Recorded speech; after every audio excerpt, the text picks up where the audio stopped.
Hi guys, James at Rampant Lion Reviews again for you today. For this one, we are going to do another out and about video for you. So I'm still in Nottingham in the middle of England, and we're going to have a little look at this place behind me here today. So this one is Black Iris Brewery, and we've had a number of their beers on the channel over the years. So to try some of their stuff at source I think is going to be very cool.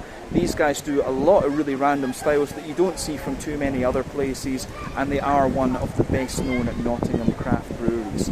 So yeah, we'll do as we always do. We'll go in, we'll have a little look around, we'll try some of the beers, and we'll just see how we get on. So hopefully this is another very nice out and about video for you and you guys enjoy it. So let's get started on this one. This is Black Iris Brewery in Nottingham. Slange. Alright guys, so yeah, let's have a little look around Black Iris, and it very quickly started raining just after I filmed the last video. So you can see we are right across the road from the Shipston Street tram line. So yeah, you can actually get the tram here and have some beers. So yeah, when you come in, this is a very basic setup, but it works really nicely, and you're welcomed by this guy, the Skull, pumping his own beer. So love that, I have to say. But the brewery is in here.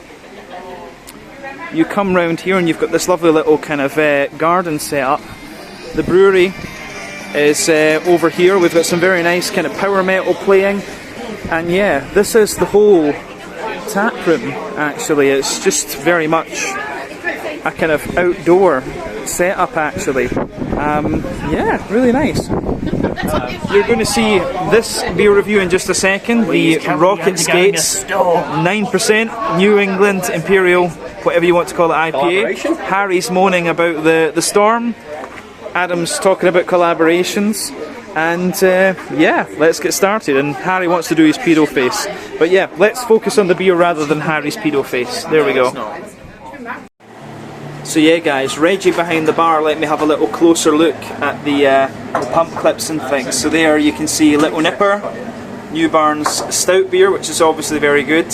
Endless Summer, the Super Gold, New Barnes Lager, the Nottingham Pride, Strawberry Pale, the Cherry King, Cherry Kettle Sour, the Drop the Anchor, Black IPA, which you'll see reviewed in just a second incidentally. The East Midlands Paleo, the Citicidal, 10% pure stout. I think that's the one we're going to probably finish on. Then the Rocket Skates, which was our first one. So yeah, I have to say, a very nice little tap list here at Black Iris. There you are, closer look. Alright guys, well, time for another tasting then here at Black Iris. So yeah, the next beer that we're going to have a look at is quite an interesting one. This is called Rocket Skates. It comes in at 9% ABV. It's a New England Hazy, Imperial Double, whatever you want to call it, IPA. And this is brewed in collaboration with Fire Rock Brewing, who are quite local to Nottingham as well. Not sure how well you're going to see that on the video. But anyway, as I say, on the can, very nice artwork, which you always get from Black Iris Brewery. But yeah, let's have a little look at this one then. So, as you can see, and as you would expect from a New England IPA of any description, you've got a lovely, very kind of bright mango juice colour to this one. When it poured, it had about a half finger of a frothy, perfect white head. That's faded away to be a very thin foamy layer, but with a thicker foamy ring around the top of the glass. But yeah, one or two big bubbles sticking toward the edge of the glass for this one, a few little ones going up toward the bottom of the head. But overall, it does look really quite nice. Yeah, nothing untoward about the appearance of this one. Pretty damn hazy, which is what you expect from a 9% New England. But yeah, let's have a wee look at the aroma of this one then and see what it's all about. Oh, aroma-wise, this is very nice. You know, straight away with this, you can smell that it's a really quite oaty-leaning, creamy New England IPA.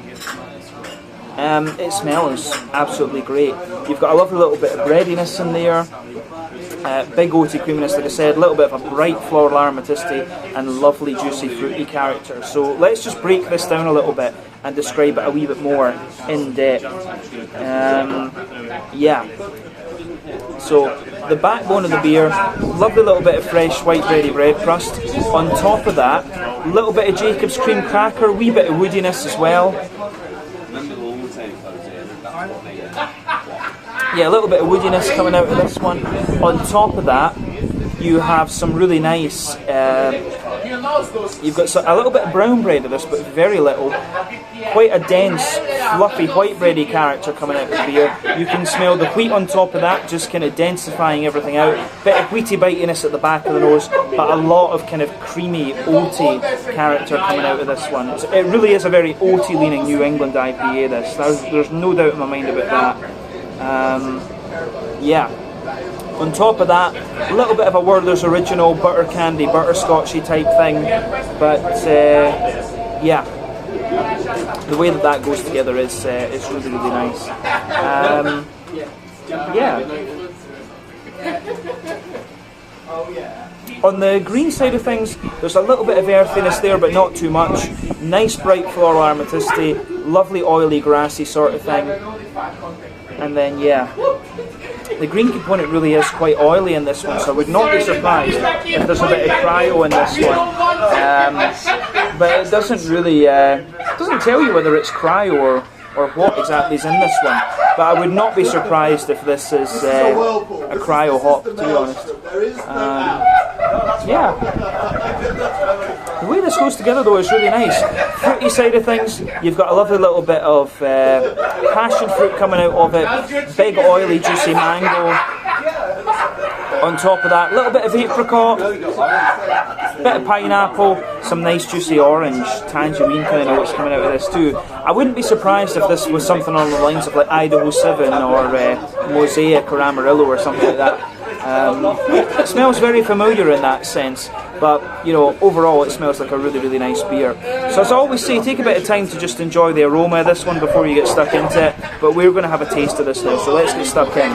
This one is the Rocket Skates and 9% New England Imperial Double, whatever you want to call it, IPA, our first one here at Black Iris. Slàinte, Skål, cheers.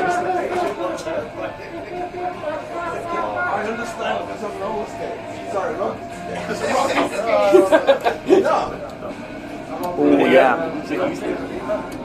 that is really, really nice. Very, very well done, New England Double IPA this, so gets a big thumbs up from me. You can hear that, I think the brewers are over there having a bit of a laugh because it's, you know, it's Saturday, and then the tram is just behind us, so it might be a little bit loud in this video, we'll just see how it goes. But this is a very, very nice New England Double IPA, so yeah.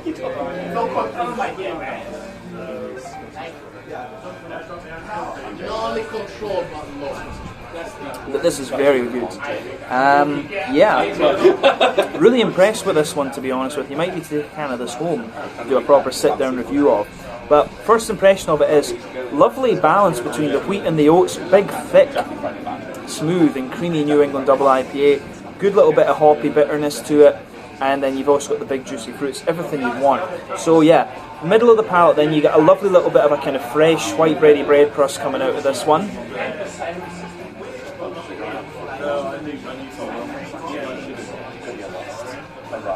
Yeah, lovely little bit of fresh white bready bread crust. On top of that, you've got some, you get a little tiny touch of like a wholemeal brown bread, but then it goes into the smooth white bread and the more dense wheaty bread above that.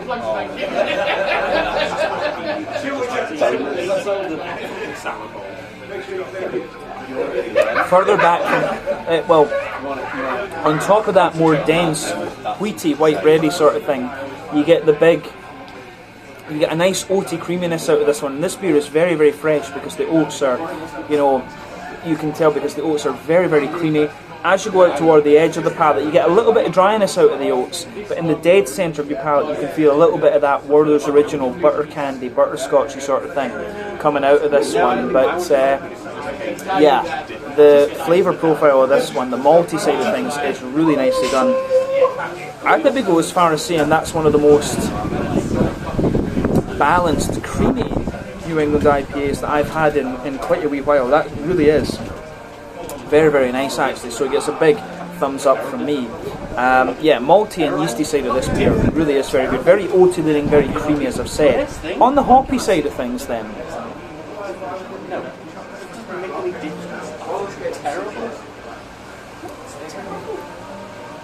On the hoppy side of things, back corners of the palate, you've got a lovely little bit of earthiness in there. As you move further forward, it's a little bit herbal, but you can feel that this beer gets more and more floral the further forward on the palate that you go. But round the front curve of the tongue, a little bit lighter and grassy, a wee bit more oily and zesty. Yeah.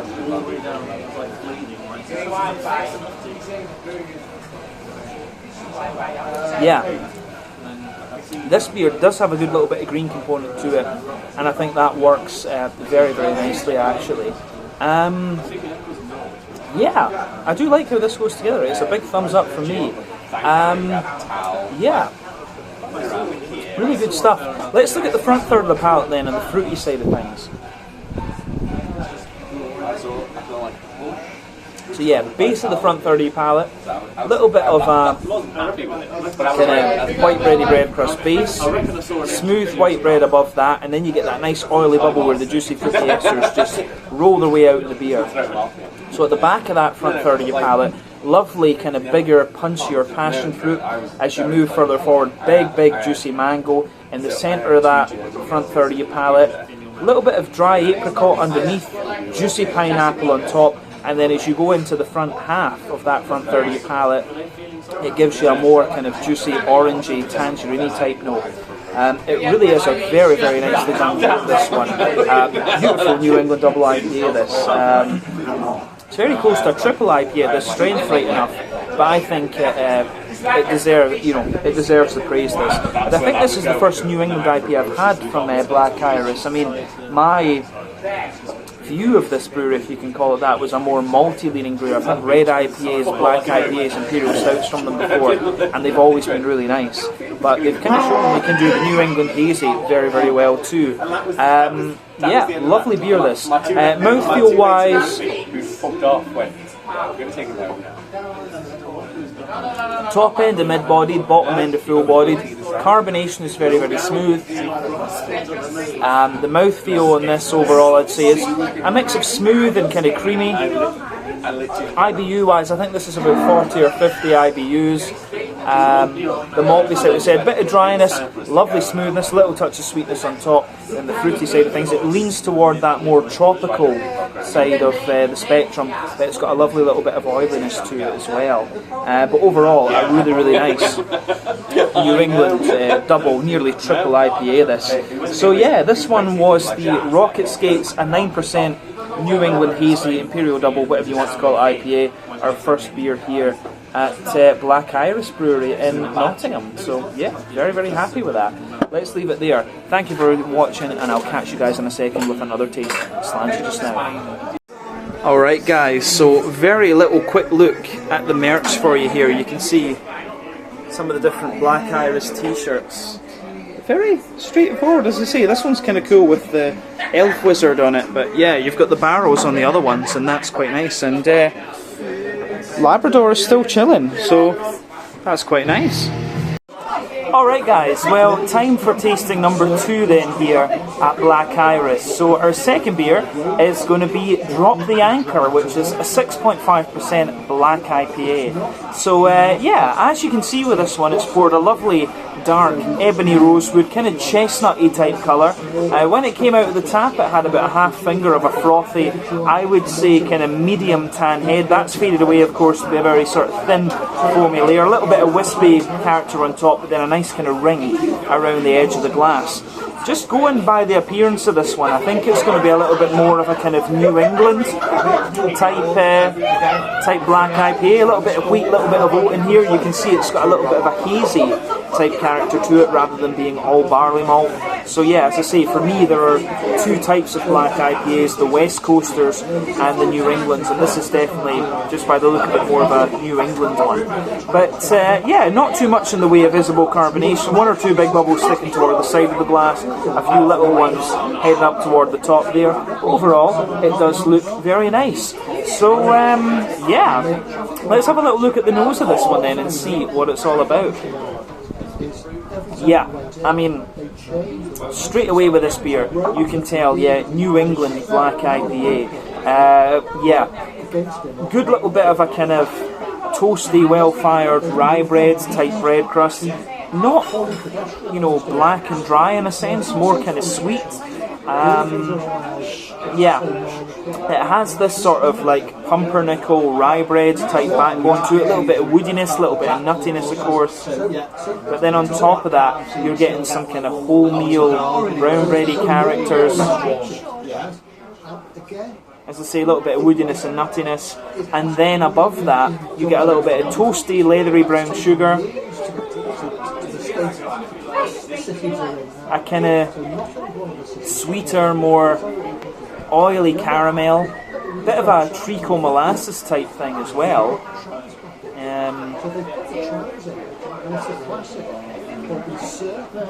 Yeah, this is really quite interesting. There's a bit of sweet caramel in the middle of the nose, a little bit of a McVitie's digestive biscuit. As I say, underneath that you've got a bit of treacle molasses, a little bit of a more leathery brown sugar, and a wee bit of a McVitie's digestive biscuity sort of thing too, and then leathery brown sugars. Yeah, bread crust, wholemeal brown bread, sweet caramel. Yeah, it's a really interesting beer, this one, from the malty perspective, but absolutely it's more of a kind of New England lower bitterness type black IPA.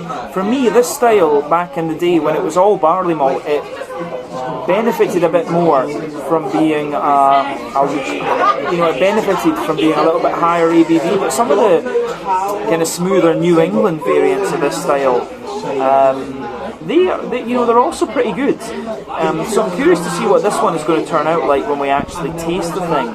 But yeah, malty base wise, I think we've said everything we need to. Let's have a little look at the green component and the hoppy side of things. So for me, the hoppy side of the beer, there's a little touch of earthiness in there, there's a little bit of herbal character, but overall it's very much kind of floral. It's got a big floral aromaticity to it. It's got a good little bit of a grassy, zesty character as well. But yeah, I do like how that pieces together.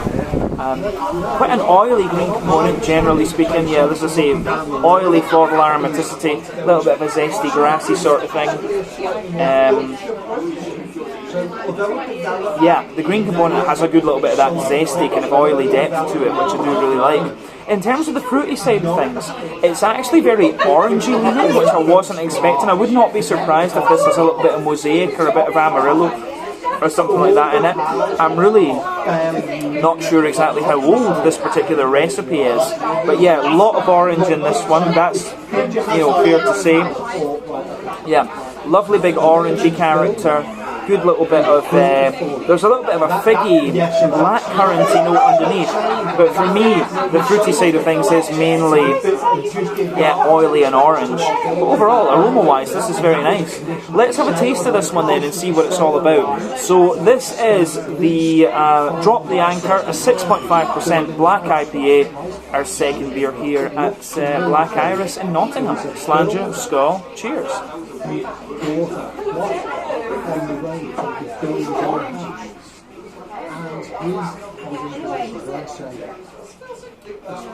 Yeah, that's quite interesting. It's kind of smooth and bready in one sense, roasty and toasty in the aftertaste, and then it's got a little bit of sweetness to it in the beginning. This is really pretty good actually.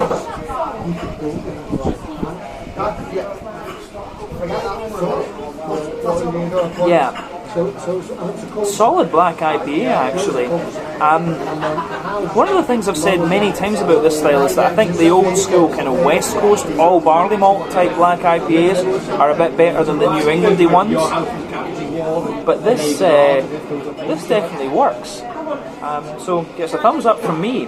Let's try and break this down and just describe it a wee bit more in depth though. Right. Anyway. So the backbone of the beer, roasty, toasty, well-fired bread crust, absolutely. Further forward on that middle third of your palate, you get a wee bit more kind of woodiness and a little touch of nuttiness. There's a kind of rye bready layer, a wholemeal brown bready layer above that, and then there's a bit of a kind of leathery brown sugary note. It's not too leathery and too dry. It's almost a little bit more roasty and toasty and well fired in a sense. So that's quite interesting. There's retro cavity wall, as we discussed it, there's 150mm cavity wall, and there's been putting block. And I would say that this beer, it becomes sweeter the more that you drink of it. It gets sweeter and sweeter the further into the aftertaste that you go. So above the kind of leathery and dry brown sugary layer, you have this little circle in the dead centre of your palate. So you've got a bit of treacle and molasses in there, a bit of a leathery dry brown sugar, a bit of a toasty kind of thing as well. And as I say, that goes together really quite nicely. Yeah. You don't know. Stick to what the rules are. Yeah. The more that you drink of this beer, as I say, the sweeter it gets. But I think we've covered the malty side of things. On the back third of the palate, you get a little bit more yeasty character out of this one. So the well-fired bread crust is a little bit drier.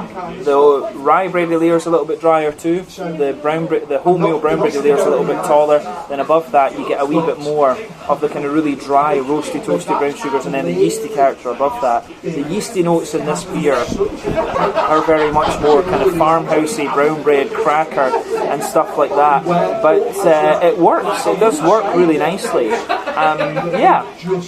On the hoppy side of things, back corners of the palate, you've got a nice little bit of earthiness in there. Quite a potent earthiness as well. A little bit of herbal character further forward. Lovely little bit of floral aromaticity. And then round the front curve of the tongue, it's a wee bit lighter and more grassy. And it's just got a wee touch of oiliness to it too, which I think is really quite nice.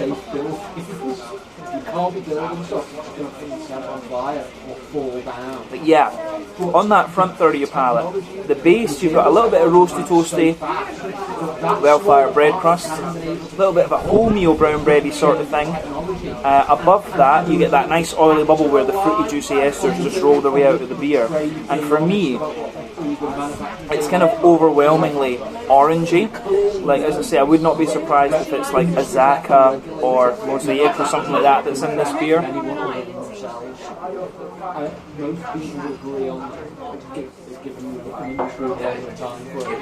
Yeah.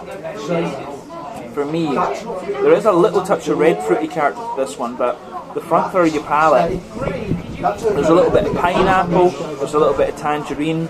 But overall, it's just really interesting how that pieces together in this one. For me, it really is more oily and orangey rather than anything else. Yeah, as I say, a little bit of pineapple in the middle of your palate, tangerine and orangey underneath, a little bit of apricot too.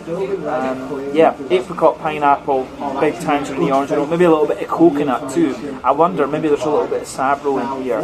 I'm not sure how old this recipe is, but it seems like a fairly modern take on the Black IPA, to be honest with you. In terms of the mouthfeel, mid-bodied, right in the middle of the spectrum, smooth carbonation, little touch creamy, like I say, a more New England take on the Black IPA. In terms of IBUs and things like that, it is definitely more of a 30 or 40 IBU beer. This one, it's not pushing too high in terms of its IBU content. The malt base, a little bit of dryness, a little bit of smoothness, very slight touch of sweetness, and the sweetness you get out of this one is quite dry. Then you've got that lovely big oily fruity character coming out of this one too. But overall, very, very nice beer, and I have enjoyed this one. So yeah, this is the Drop the Anchor, a 6.5% Black IPA, our second beer and penultimate beer here at Black Iris in Nottingham. So let's leave it at that. We're going to have a special guest for our third and final tasting, which will be something even darker than this and a little bit heavier in the ABV scale. So I'll catch you guys in just a second. Sláinte, skål, and cheers. Alright guys, so a little look at the fridges here at Black Iris, and we have some very nice Candlemas playing just now. But yeah, good selection of stuff here. So up here we have the Zing That Should Not Be, the Pineapple Paloma Goza. Over here, Little Nipper, Session New England IPA. Endless Summer, another Session IPA. Cherry King, which is a cherry kettle sour. Down here we have the East Midlands Pale Ale. Then we have Blind Eye New England IPA. Don't Fear the New England IPA here, no, not 6.2% ABV. This one looks like it might be a little bit stronger, 6.5%. Rocket Skates Double IPA at 9% ABV. And then a few wines and things down here actually that I've not really heard of. Of course, it's the beer that'll interest me a little bit more. But if you come over to this fridge here, they've got some Nightingale cider, a little Pomona, and Oliver's Fine cider as well. A few interesting things. But yeah, a sealed mixed 6-pack there. The IPA, mixed pack of IPAs at £17.95, so pretty good. If it wasn't bad luck, a 10% salted caramel Imperial Mild. That could be very interesting. A few more sour beers over here. Raspberry and Chocolate Barrel-Aged Imperial Stout. Raspberry and Chocolate Barrel-Aged Imperial Stout. I think they're both the same actually, I just noticed that. Clawing Panther Imperial Coffee Milk Stout. Very much up my alley. And then the Limp Biscoff, a 10% Speculoos Imperial Stout. So yeah, might need to get one of these Imperial Milds. That would be very interesting. But yeah, some really nice beers in the fridge here at Black Iris, and of course some very nice Candlemas playing. So quite happy with that, I have to say. Right guys, time for our third and final tasting then here at Black Iris Brewery. And I apologise for our grins because Harry has been making silly faces all day. You can see the crease in his mouth, so yeah, that was his fault. But that's how it goes sometimes, it's kind of hard to keep a straight face. Now we've gotten over that, we can focus on the beer. Yeah, so beer number 3 then here at Black Iris Brewery is called Suicidal Tendencies. A 10% Imperial Pastry Stout, but the exact description is Chocolate Fudge Brownie. Chocolate Fudge Brownie Stout. This is a collaboration with Emperor's Brewery, who are becoming very famous at the moment, and they're from... they're from Leicestershire. Colville, right, okay. But based out of Bang the Elephant. Alright, yeah. So yeah, they have a 1,000-litre fermenter at Bang the Elephant, who are also a pretty banging brewery from what you guys have told me. So yeah, both Bang the Elephant and Emperors are very much worth checking out, as are Black Iris if you haven't already. Oh yeah! Definitely. Yeah. So yeah, as we said, 10% Imperial Fudge Chocolate Fudge Brownie Imperial Stout. Lovely black ebony rosewood colour. When it poured, it was pretty much all foam on this empty stop you can see here. It took the guy about 20 minutes. Yeah, he said it was bobbing like nobody's business. Yeah, if I remember rightly, his name was Reggie. He's been pretty cool. He's lovely. He's been very nice. But yeah, you can see lovely dark ebony rosewood colour. Not a lot of visible carbonation, which you wouldn't expect that from this. No, not from the ABV either. Definitely not. I mean, 10%. You can't complain about that at all. Dark tan kind of head. I don't think we need to say anything else about the appearance, do we? No. Will we dive into the aroma? Yeah. Dark chocolate, straight away. It's like the old, it's the same impression that we have from the old school Imperial on foil stouts, Have you ever had it's the Jamaican Jamaican sort of rum chocolate that they do for Bourneville? He's not got a sister, yeah. Old Jamaican is the chocolate they do, which is a rum-based chocolate that Bourneville do, which is owned by Cadbury's now.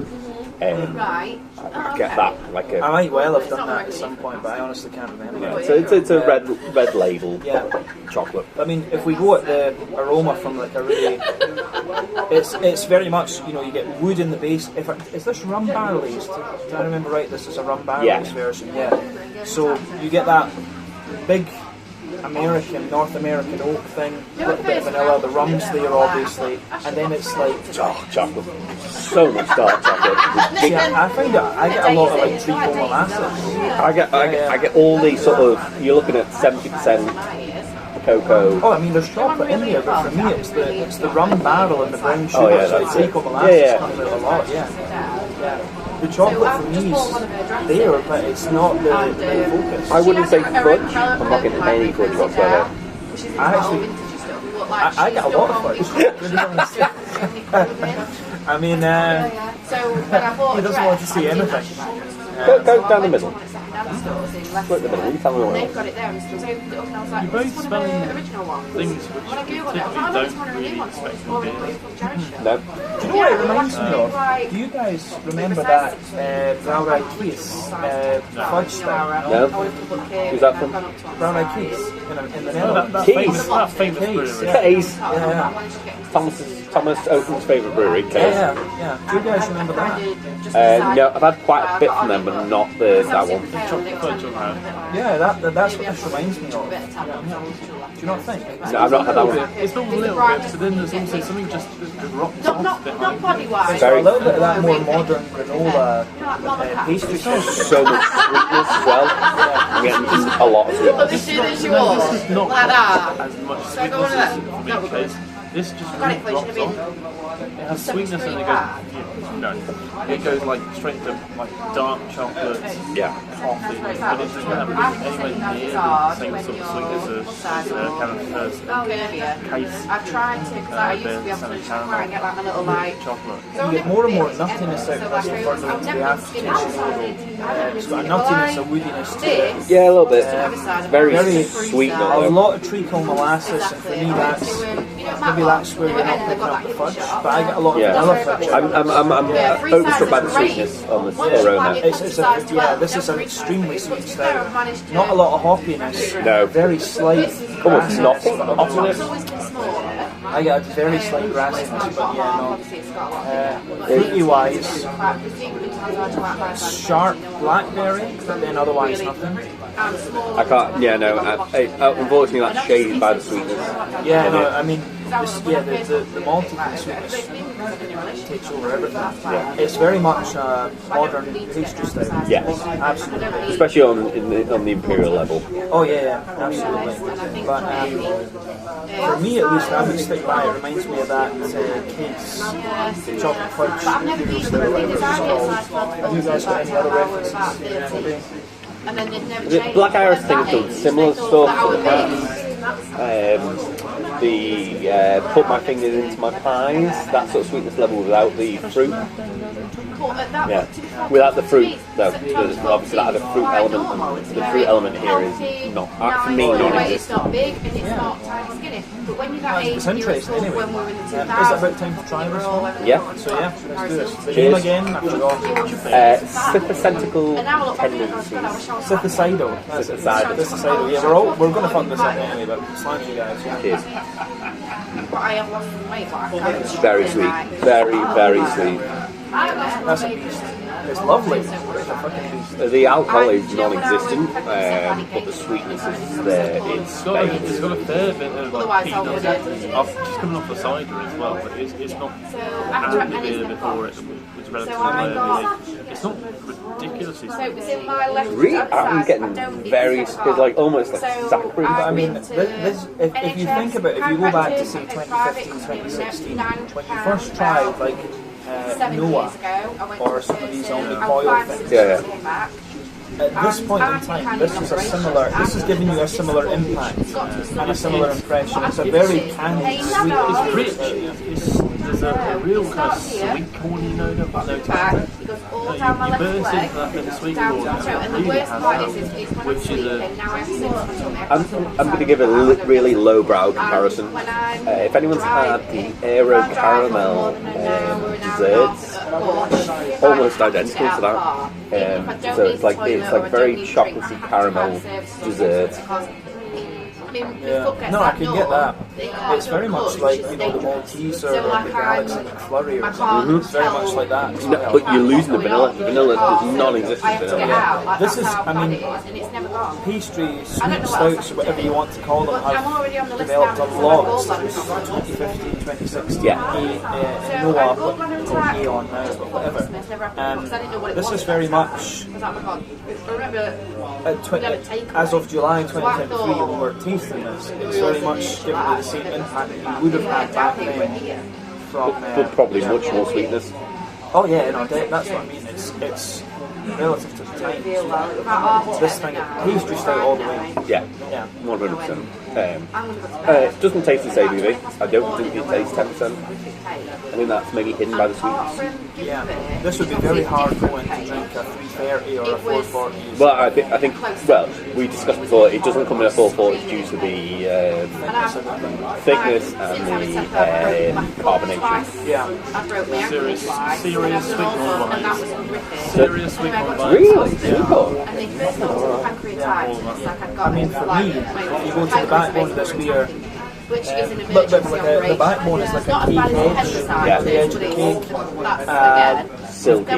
Yeah, you've got a little bit of a slightly like, you know, highly caramelised rye bread, brown sugar chocolate sponge above that. Yeah, 100% chocolate sponge. You could have a very slight wholemeal brown bread, leathery brown sugars. Brioche maybe? That's fair, yeah. So, yeah, leathery brown sugars, treacle molasses, and then, you know, like biscuity sweet caramel on top. It's a very layered beer in many ways. It's got so much flavour essence in it. I think as it's warming up, you get more of the fudge. Yeah, definitely. I mean, for me, it's leathery brown sugar, fudge, you know, that kind of mixes together, treacle molasses. I think very slight biscuit. It's still quite cold after coming off the keg. Like, it's more cold than I would have expected for an Imperial Stout on a regular. But it's also incredibly sticky. Oh yeah. Hoppy, I think that covers the malt base. Other than that, you get a bit of nut, you get a lot of nuttiness out of it. Yeah, the very end. Peanut, maybe pecan, almond, hazelnut a little bit as well. Maybe. Hoppy wise, It's all blocked, isn't it, really? yeah. I mean, there's a very slight grassiness on the front tip of the tongue, but not a lot of hoppiness at all. I didn't want to add surgery after that because I'm like, maybe it's just a one-off, and then it happened again, it happened twice in Yeah, a week. there's an earthy element. Happened on Friday, didn't go in. Took shitloads of pain medication, went sleeping, and it happened again on Sunday Sweet night. corn. It was that bad. I Sweet got corn at all. pushed in, and as soon as I went in, the Do we get any fruitiness out of this? Like, No, I think it, for me it's shaded by all the sweetness that you get anyway from malt. I think there's a little bit of fig, like a bit of oily fig, black berry. Maybe. But it's very slight. You're right, it is shaded by that maltiness, but I think there is a little touch of fig, I might just have a black done it berry. less to get it out of the way. I'm having my whole Maybe. Yeah. There's too many there to just black, because it's a black. You know when you get red velvet cake, so you get that element of beetroot, maybe that could be So it normally takes that, but picked up a little bit. Maybe. So you still need to have a week to two, even from that, because you're in that much pain. Because I'm going to be out like. I mean, for me, it has a little bit of figgy, blackberry sort of thing, but it's very minimal, as you say, compared to the brown sugars. It's all about the brown sugars Yeah. in this beer. Absolutely. Very, Go to the doctor's fucking clown, say this is what's happening, you and getting butterscotch? put me straight on the referral list. Really? And Okay. that's it. I'm aware though. I'm getting so much sweetness that I could not take the DMS out of it. This is the problem with them. I think, yeah, and this should we shift on to the body? I think it's mouthfeel wise, full bodied, smooth carbonation, very silky, very, I don't know if oily is the right word, but silky. Definitely a thick hot chocolate kind of deal. Yeah, IBU wise, I think it's 0 IBU. Yeah, there's not a 0 lot to of hot. 5, there's not a lot of bitterness. Still a fair bit. I reckon you're still about 20. But I don't necessarily know if Still that makes about any 20. difference. You always need to I'm like, have that sort of bitterness to offset the sweetness. You were to have. It's very sweet heavy though. Yeah, but if you were to go with nothing, considering the ABV, also the sweetness of this sort of beer, Next has time to it be happens, I'm going to see some good cocaine. 40? Oh, no, enjoy it. Yeah. 24 even on this sort of beer. 20, I mean, I think for me 20 is, Yeah, well, no, that's a lie. but Harry has the technical brewing knowledge, so. It would be hard to say because as you mentioned before, the sweetness it's just It's dominating I there. think we're probably talking about on FG we're probably talking 10, 15 plus 10, 15, 17 is so sweet. So as a result of that, to counteract that sort of like FG, you're probably talking something pretty serious in terms of difference. Will any of that be lost with the rum barrel aging?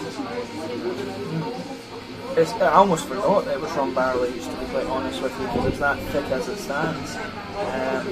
But that's what Emperors specialise in. Yeah, I mean, it's full-bodied, pushing the top end of full-bodied for sure. Smooth carbonation, very silky. The IBUs are quite different. I can see what I think what Harry says about the bitterness being bigger. The further into the aftertaste, you can feel it's got a little bit of earthy and floral bitterness. So much sweetness dominated. Yeah, no, exactly. But if you focus on that, the size of your palate, you get more floral and earthiness out of it for sure. But it's interesting. This is one of these beers that really kind of test your palate a little bit. But yeah, I think this is good. Nice way to round off the one. Yeah. With being the last beer, I thought that was a good finish. So, this one has been the cithicidal tendencies, a 10% Imperial chocolate fudge brownie, Imperial stout, barrel aged in rum barrels apparently as well, which is quite hard to tell at this level, to be honest. Collaboration between Black Iris, the home brewery, and Emperors, who are Thunder. foreign. Allegedly Untappd's #1 UK brewery. Okay, that's that. But yeah, that's it for our third and final tasting then here at Black Iris. So, as I always do, I'll go outside, give you my final thoughts, and yeah, that's that. So thank you to Harry of Blue Nose Beer Reviews and Adam of Mersey Beers for joining in this one. He's doing his pedo face because it's just a cute little thing. But yeah, that's that. Catch you guys in just a second. Slange you just now. Cheers. Alright guys, well that is our time over then here at Black Iris in Nottingham. So yeah, we got to try 3 different beers here. We had the New England Imperial Double, if you want to call it IPA, which was really very nice. The Black IPA was really good as well, and then we had the Imperial Pastry Stout, which was good, but it was a struggle to get through a third of that, I have to say. Overall we paid about £10 a round. So that's maybe about 130 Swedish kroner, 12 or 13 euros, 14 American dollars, something like that. But yeah, all in all, we had a good couple of hours here at Black Iris. Their beers are very good quality. My perception of Black Iris Brewery has always been that they're a little bit better on the maltier side of things. That's been changed a little bit. The New England IPA was very, very good. So if you see some New England hazy stuff from these guys, definitely worth trying. But yeah, their maltier stuff is always very good as well. But yeah, really enjoyed my time here with Adam and Harry. To be honest, a little bit steaming at this point. This is our third brewery of the day. But yeah, I hope that you guys enjoyed this out and about video here in Nottingham. I think this will maybe be the final one that we filmed for this particular day, but we'll just see how we get on. It's time to get some food now. But yeah, this was our visit to Black Iris Brewery here in Nottingham. So until the next time, slange it, skull, cheers. Make sure you check out Harry of Blue Nose Beer Reviews and Adam of Mersey Beers. There's a tram pulling up at the moment. We'll be getting on that tram a little bit later on to head back to the city centre. But yeah, Black Iris Brewery here in Nottingham, definitely worth checking out. Until the next time, slange it, skull, cheers. Check out my social media, check out the brewery's social media, and I'll see you guys very, very soon. Slange it.